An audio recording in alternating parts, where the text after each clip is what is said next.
সালামালাইকুম ভাই, এটা কি ভাই এমন একটা চেয়ারে বসছেন? খুব সুন্দর একটা চেয়ার। এটা চেয়ার না তো ভাই, কি বলেন ভাই? এটা তো চেয়ারই ভাই। বেড ভাই। কি বলেন? আমি তো বললাম এটা বেড ভাই। এটা একজন পার্সনের জন্য ভাই। কি বলেন ভাই? এটা তো একজন চেয়ার পার্সন বসতে পারবে এটাতে। আচ্ছা, তো আমাদেরকে দেখাবেন এটা কিভাবে? অবশ্যই ভাই দেখাবো না কি রে ভাই, কি এটা আজব। দর্শকগুলোর অবশ্যই আমরা দেখাবো।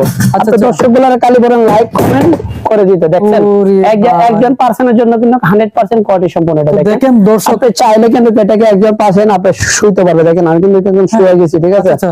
আবার কেউ যদি চায় এটাকে আবার কিন্তু ফোল্ড করতে সোফা পারবে। করতে চাইলে, কেউ যদি চায় এটাকে সোফা করতে, আমি কিন্তু উঠলাম না, জায়গাতে বসে রইলাম ভাই। জায়গায় বইসা এটা হলো আমাদের একটা বেঞ্চ কাম বেড, যাকে বলে বেঞ্চ সোফা বলে, বেঞ্চ বেডও বলতে পারেন। এটা হলো 3 ফিট বাই 6.5 ফিট। এটা ঠিক আছে, 3 ফিট বাই 6.5 ফিট। এটা রেট পড়বে ভাইজান 18,500 টাকা। যারা আপনার পেজ থেকে আসবে সেজন্য জন্য 1000 টাকা করে ডিসকাউন্ট পাবে। 100% কোয়ালিটি সম্পন্ন। তো বন্ধুরা, স্ক্রিনে নাম্বারে যোগাযোগ করবেন এবং